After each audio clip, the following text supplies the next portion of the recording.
Today, we are talking to a rock star journalist who is navigating her own stepmom life in real time.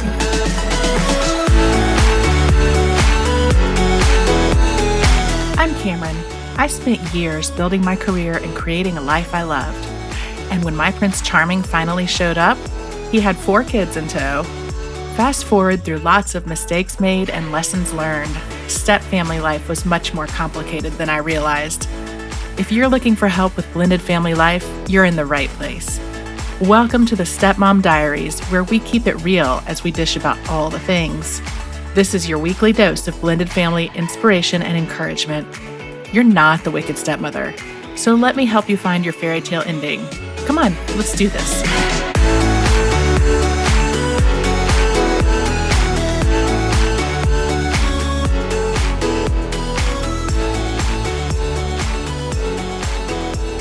I am so excited about today's guest.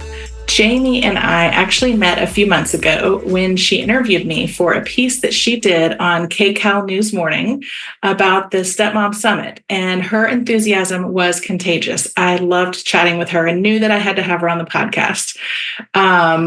I'll tell you a little bit about Jamie, but I do want to tell you, when she and I recorded this episode, we were having some major tech challenges. I don't know what was going on that day, but we kept getting disconnected. And so we have spliced together the interview. I think it sounds great, and I'm excited for you to hear from Jamie. But just so you know, we were having a little bit of challenge that day. So anyway, let me introduce you to Jamie. Jamie Yuccas is a CBS News correspondent known for her coverage of high-profile stories, including the 2022 Olympics in Beijing, the wildfires across the western United States, and the social justice protests following the murder of George Floyd. She is a co-anchor for KCAL News Mornings, a 7-hour weekday morning news program in LA. Yuccas joined CBS Newspath from WCCO-TV, the CBS-owned and operated station in Minneapolis, where she won 2 Emmy Awards and contributed reporting to the CBS Evening News and CBS This Morning for breaking news stories in the Midwest. She also won an Emmy Award for her coverage of Hurricane Sandy. And as an anchor, reporter, and producer at WBBH-TV in Fort Myers, Florida, she also won a Florida Associated Press Award for a feature story she did about a U.S. Marshals operation. She is crazy accomplished. We are lucky to have her. In addition to all of that, Jamie is a stepmom too. And we had a really fun discussion about her adjustment to stepmom life. And she's got some great words of wisdom for some of you new stepmoms out there. So I am really excited for you to hear from her. Let's dive in. Jamie, welcome. I'm so excited to have you here. Thank you for having me. I'm excited to be here. Yeah. So before we jump in, I always like to ask my guests for their stepmom origin stories. So give me all the details. How did you meet your husband? How did you become a stepmom? All the things. So it's kind of a funny story. A few years ago, I got divorced back in like 2015, 16. And I went out, like most people, started trying to date again post-divorce. I met someone pretty quickly who was terrible for me, and then decided I was like never dating again. And went a few years, and then was set up with someone. Been there. Right. And no one, everyone wanted me to be with someone. Right. But it was like, I don't know. I got busy in myself. I started working on myself. I did therapy. I was feeling really good about me, and I would meet these people or go out on some dates. And it was just like, I just don't know. Maybe I'm just not built for this. I don't know. I made a move from New York to Los Angeles. I had a lot of life stuff happen in between. I had lost some family members and stuff. And so it wasn't my primary focus anymore. And so I then got set up with someone, and COVID was, we were still in the middle of COVID when I met this person. And he had 2 daughters, and I ended up meeting those girls way too quickly. But it was, with COVID, it was like, oh, we're together and we're having barbecues and we're potted and this is great and the kids are great. And I'm grateful for that relationship because I learned a lot from it. But we started having differences where I realized, oh, once we come out of a post-COVID world, like you don't have a passport and 80% of my life is traveling and doing things. So he and I broke up. And a couple months went by and a girlfriend of mine said, you need to get online dating. Like, I know you haven't done it before. You always wanted to meet someone in person or be set up, whatever. But you need to online date. And I said, I just don't think it's for me. I don't have any desire to online date. And she said, well, too bad. I've created a profile for you on both Hinge and Bumble. Stop it. And I looked at it and well, you know what? It turned out great because the other funny thing about it was that I was then leaving to go cover the Olympics in Japan. And I said to her, I said, why would I do this now? I'm going to be gone like 3 weeks to a month. Why would I be on a dating app now? I don't understand. She said, if a man isn't willing to wait for you, they're not worth it. So I went on the apps. I started chatting with people. I was in Japan. My now husband being I love your friend, by the way. Yeah, she's the best. She gave a speech at our recent wedding. Yeah, her name's Alyssa. She's pretty fantastic. So if you need an Alyssa, she probably would, maybe pro bono do some people's dating profiles. But yeah, so we started chatting. I came back. We went on our first date. He immediately asked me on a second date. We just really fell in love with one another. But right away when I learned he had a son, which I didn't learn until our first date because he didn't have it on his profile or anything. He said he wanted people to get to know him for him, and not as a dad, which I totally understood. And we right away just kind of put in some rules. I said, I've dated people with kids. I don't want to meet your son until we're absolutely, 100% on board with one another and a future together. And we didn't. And I have to say, I'm very grateful. My husband and I both believe in therapy. When we got to the point that he asked me to move in with him, I said, well, you go to therapy. I go to therapy. I've been divorced. You've been divorced. There's a child involved. I want to go to couples therapy. And I think that has been our major success, is immediately getting into couples therapy together to navigate blending a family and having an ex and having a child and really understanding and being able to put boundaries in, and understand each other's feelings and work through some of that tough stuff.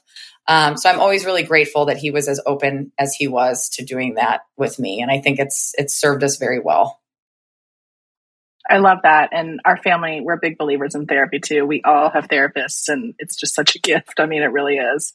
But I love that you can look back on your previous relationship where you had the 2 daughters and like appreciate the experience that it gave you and the preparation for what you're doing now as a stepmom and all that. I mean, that's, those COVID times were crazy, right? And I mean, I think a lot of people realized that like relationships weren't going to transition out of COVID, right? Yeah. But you were able to take some really important tools with you out of that. Yeah. And that's why I always look back, and I say I'm grateful for that. I mean, because it was hard. It was painful when we broke up. I really did enjoy his whole family, and it was one of those things though that I just, and you probably understand this too. It's like someone who's already been divorced. I didn't want to go through another divorce. I didn't want to put those children through another divorce. And it was just, as we were, progressing along and realizing this wasn't meant, to be, I think you always have to look at the lessons. I think that's what I've learned in my journey. I wish that I had been able to look at some of my failures in relationships earlier as lessons rather than a failure and beat myself up. Because you really do learn along the way. Oh, totally. And I think wouldn't it be great if you could go back to, who you were in the younger years and like give yourself some of that really sage advice. Like, hey, this is not the end of the world. This guy is an idiot, Well, and sometimes I'm an idiot, but like, where was I? Like I didn't have the tools either. We both say we're into therapy now, but it's like I wish, I feel like everyone who turns 10 years old should have like a life coach or therapist available to them, for the rest of their life. Totally. There's so much that we don't realize impacts us into adulthood, So when you got into stepmom life, so first of all, how old is your son now and how old was he when y'all met? And then let's talk about the biggest surprises that you had. Because stepmom life, I mean, I always talk about it with people like it's, people are like, well, you knew what you were getting into, and yeah, I mean, kind of, you knew that you were with someone with kids, but like, it's a whole different ballgame once you actually become a stepmom and things are like never what you think they're going to be, So what was your biggest surprise? Well, I think I just want to tackle that for a second. Like when people say you knew what you were getting into, like, first of all, like I'm a human who's flawed. My husband's a human who's flawed because all humans are flawed, who has an ex-wife, who has a son, we now have in-laws. Like, what did we know we were getting into? Like, there's a lot of factors, I know, right? It's such a ridiculous thing. Right, like, it's a ridiculous. And I think people who haven't been through it just don't understand what they're saying. So I try to give people grace in that. The biggest surprises for me. So my stepson is now 10 years old. Or he's about to be 10, I should say. And I met him. He was just about to turn 8. So 2.5, 3 years as I've been in his life. Mm-hmm.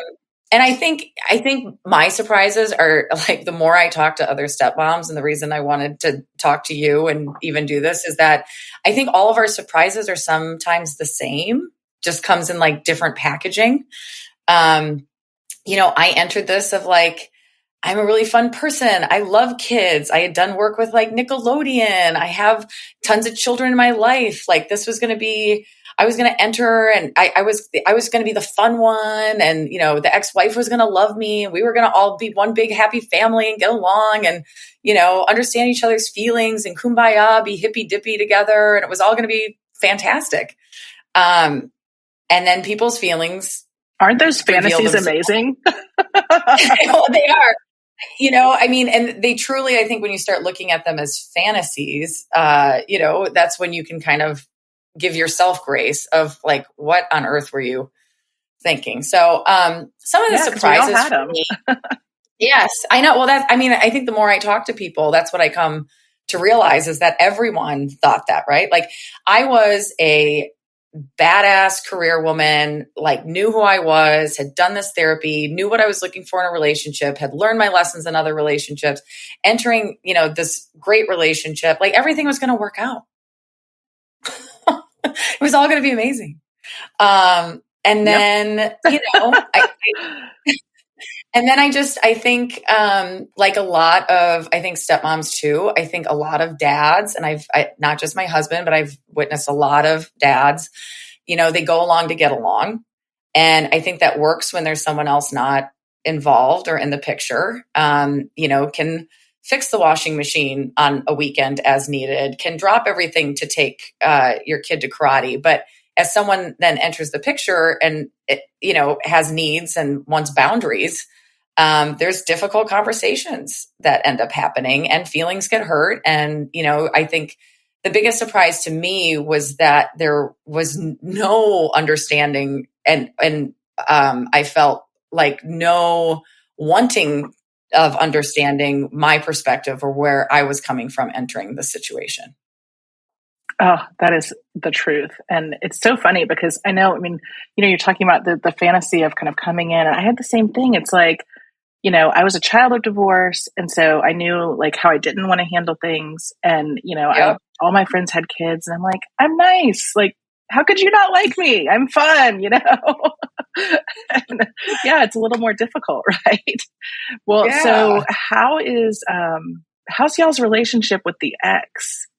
Was that like smooth sailing or, how that is, and I will preface that by saying that the last time I surveyed my audience, more than 50% of stepmoms said that their number one issue was dealing with high conflict with the ex. So I always love to get people's perspective on that. I think, I really get the benefit of being a journalist, right? So like I'm wired to want to hold a lot of different ideas and a lot of different feelings and being able to have empathy for different groups of people and where they come from. It's kind of my superpower and also my curse because you can kind of get into certain situations where, for me, it may not be right, but you're still trying to have empathy, understanding, take in the information. And so I would find myself just getting very frustrated sometimes, like, well, why isn't there empathy for me? Why isn't there understanding for me? Why why does my schedule not matter? Why does, I get up at 4:00 in the morning? Like, why is this, how can there not be just even general understanding that we're becoming a household over here and that I may not want you in it all the time, whether that's a FaceTime call or stopping over and, picking things up or whatever the case may be. And I've talked to a lot of stepmoms who feel that way too. And when you go to put boundaries in then going, well, this isn't acceptable to me. I know that there's a lot of frustration, anger, and resentment that can come in that because the system as it was before I entered it was that was all okay. And now this person has entered and I'm saying it's not okay for me. So I've had to really be okay knowing I'm the bad guy. I'll do that in quote. Like, I know I'm not a bad person. I know that what I'm doing is right for me and my family. But I know it was really hard. I'm the type of person that if I start seeing drama enter the picture, I just naturally pull back. And to me, it was more about my husband learning to navigate what was going to be okay with him. And if there was some stuff that really bothered me, that really was not a big deal to him, having to okay, I get that and work through it. But what I found is the more that I put in boundaries, and we talked about this in couples therapy, the more he was able to kind of open up and say, well, I have never been okay with this either. I just did it because I thought that's what I had to do. So again, I think having a professional enter the picture. Oh, wow. Saying, well, no. Yeah. Like I said, I think the go along to get along thing is a real thing. I think, either subconsciously or because, I think as men too, they're told you still need to, this is still your child's mother. You need to make sure that you are setting a good example for your child. I think there's a lot of information that they unfortunately take in too, that doesn't allow for them to kind of figure out their post-divorce life. And so we would have a lot of, therapy sessions together with our couples therapist, who we actually gave a shout out to in our wedding vows to Dwayne. We love Dwayne.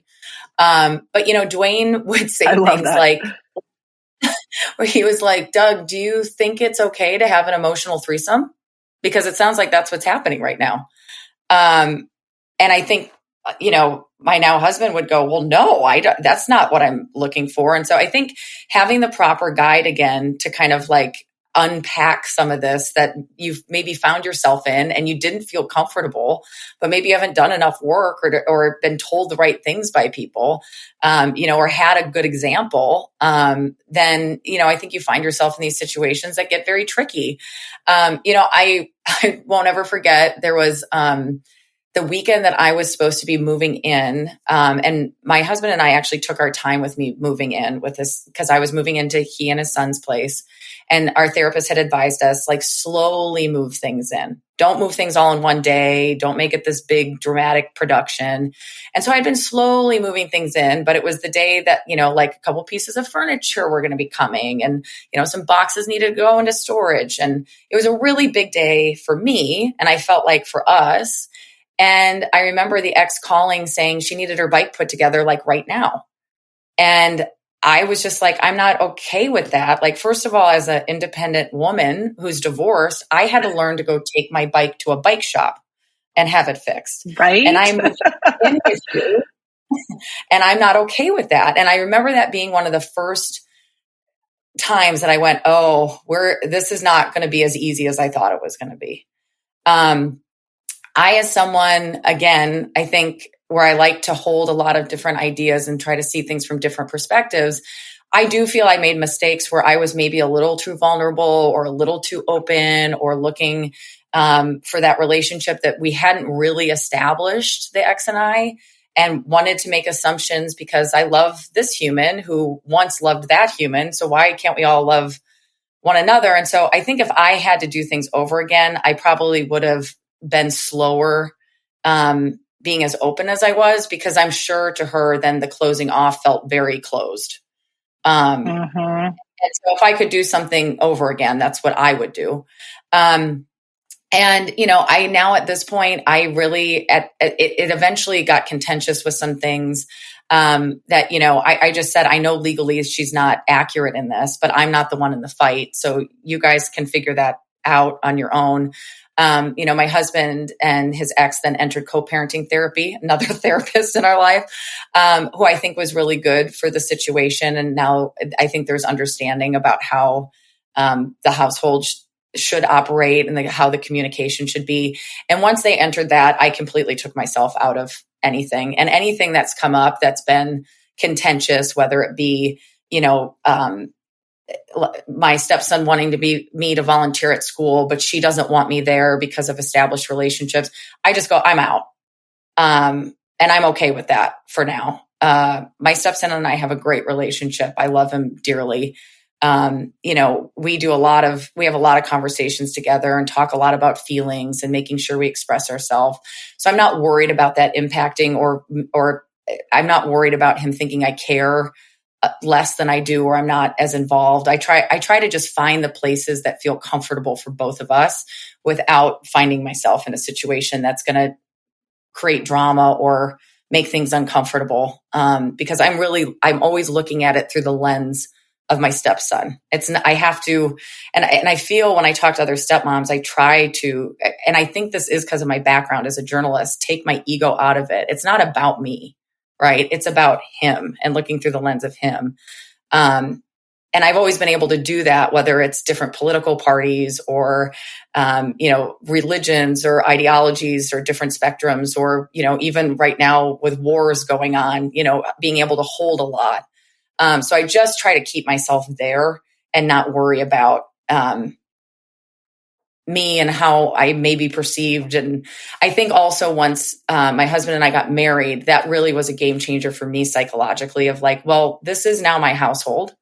I'm still not going to discipline. I'm still not going to, show up in this way or create drama.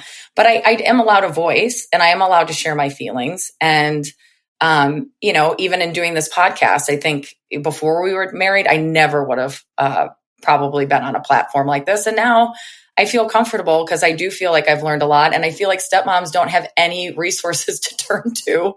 And you kind of come in day one. Once you meet that child, you're somewhat mothering, right? You may not be official on paper, a step parent, but you're there and you're showing up and you're trying to navigate this very difficult situation with a lot of different feelings involved. So I think I'm starting to get more comfortable in my role and who I am, and just wanting to connect and collect other stepmoms and learn from and hopefully maybe mentor others, because it is a journey that I don't think is ever really going to be over.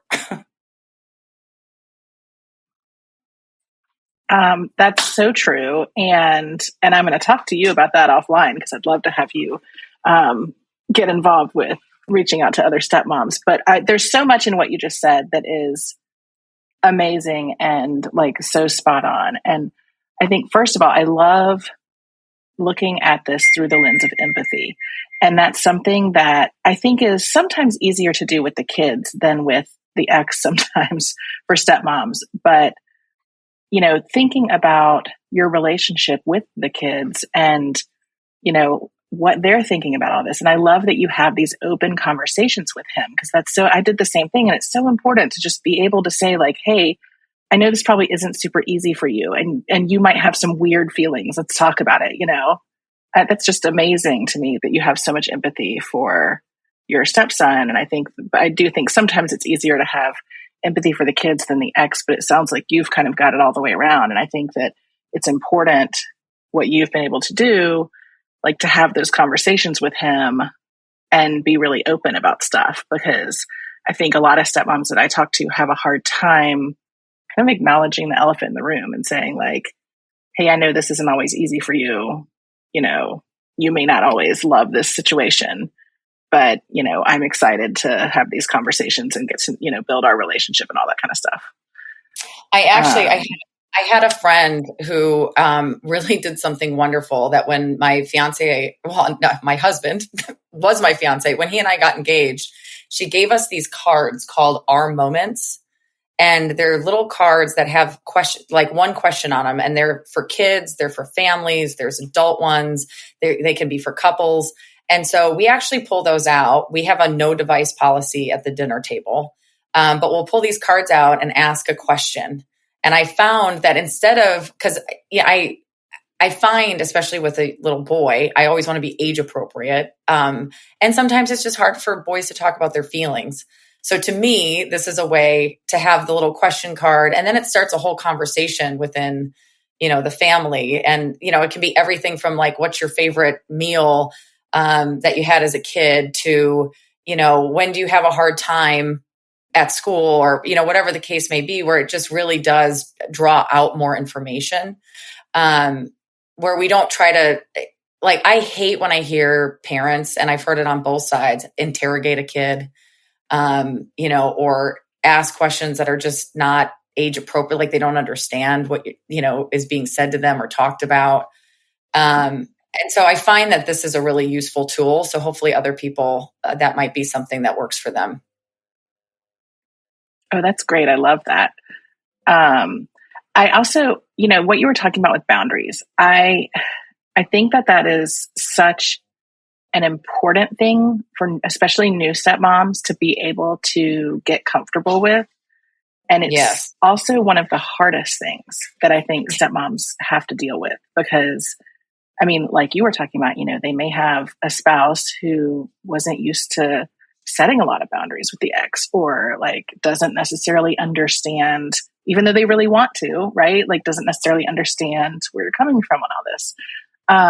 What do you think helped you get to a place? It sounds like you were just really comfortable from the get-go, kind of saying like, these are my needs, and, and talking about that. Is that a therapy thing? Is that like your background as a journalist?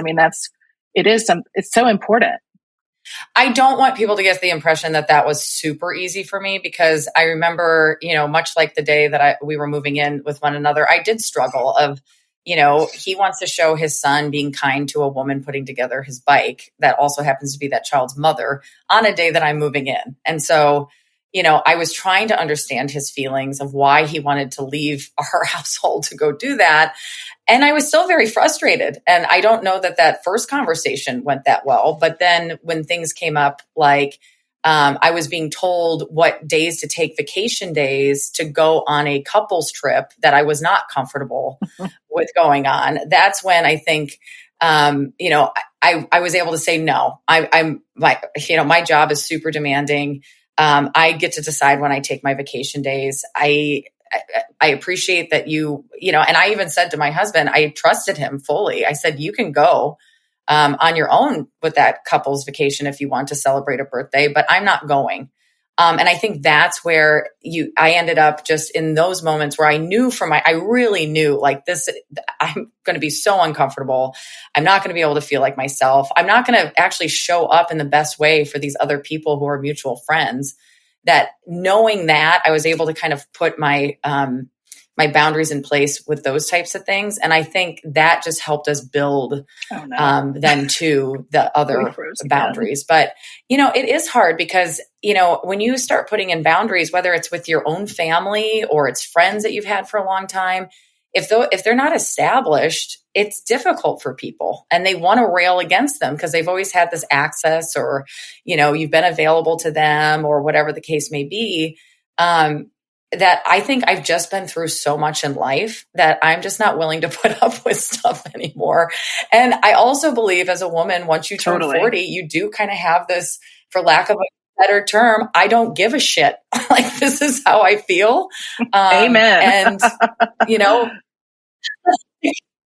And, now, the thing about it is I do still try to, I always do try to play devil's advocate in my mind and have that empathy and compassion. And look, I think I actually have, and she would probably be shocked to hear this, but I have so much empathy, for where she's at. Like my husband and I are very much in love. I'm a public person. I know it must be difficult. I did put in these boundaries when there weren't a lot. I know she probably saw things going a certain way and it didn't go that way. And so I do have a lot of empathy. I think where I and others I've spoken to feel frustrated is that it's not reciprocated. And so that's when you start getting stuck, like when it's a child, it's easy to have empathy and compassion because they're a little person that doesn't know a lot.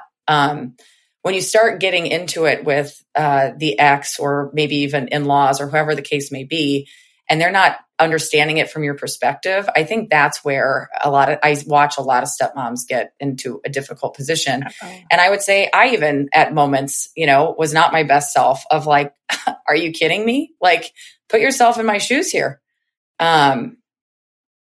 So I think everyone has to have empathy and compassion. Yeah. Yeah, could not agree more. And that's so important just in life, but also especially in these situations that don't really lend themselves to being easy to navigate, right?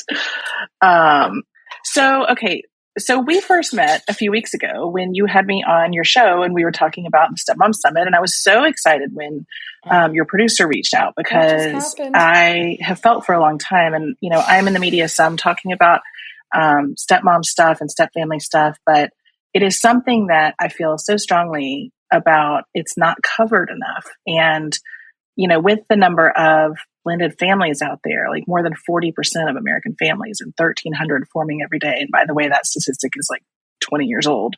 Yeah. Why do you think that the media doesn't pick up on? I know it's like a big question, right? Why do you think it is?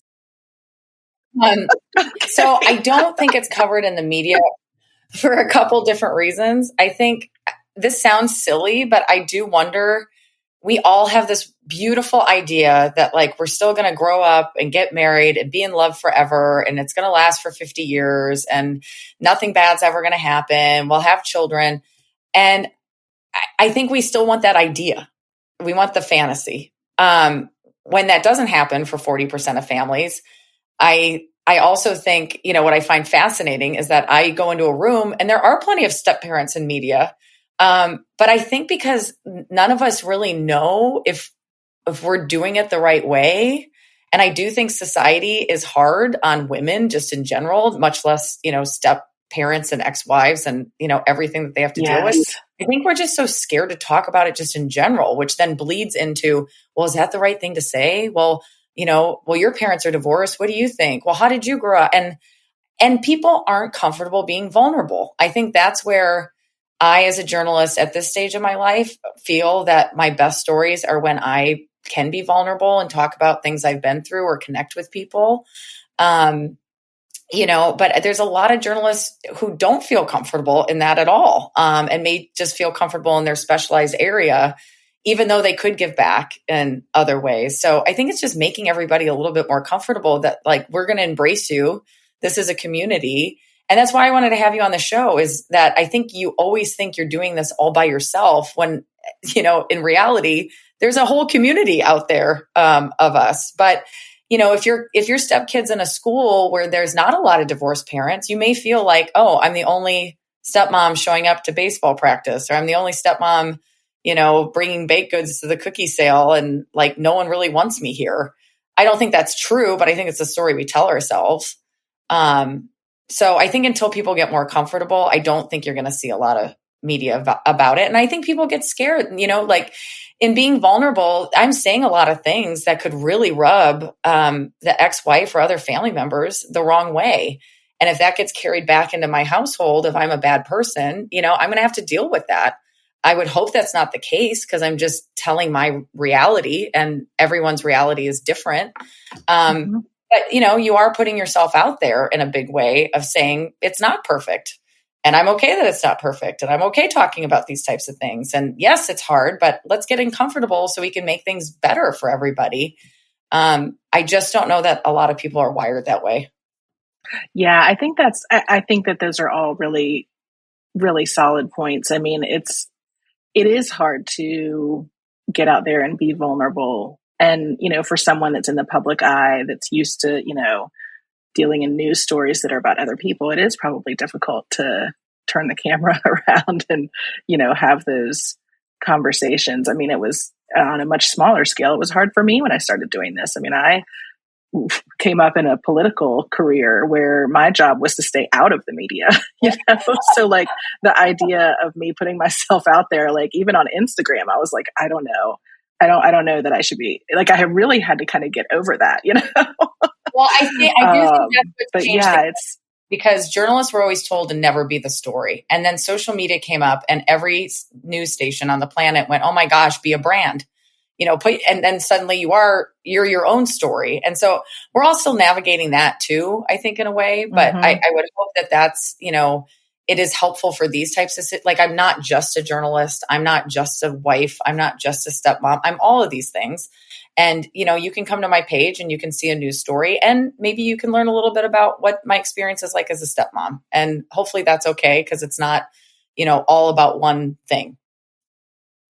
I love that. And thank you for being willing to talk about this part of your life and for shining a light on the step family life, because I do think it's really important.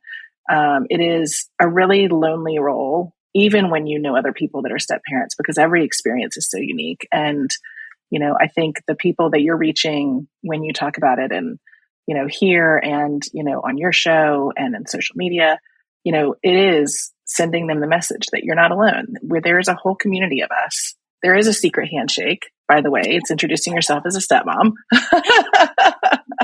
But, it's really important. So, thank you. Thank you so much. And thank you for being here today. I really appreciate it. Well, thank you for having me. I really appreciate it too. And I hope technologically we can make this all work. I know, me too. And if not, right, trust thanks, me, Jamie. I can make other time, other places. So, because I think what you just said is really, I feel like starting out, everyone feels so alone. And my whole goal is just, if I just reach one person who's feeling alone, I've done something. So, so just let me know what else I can do.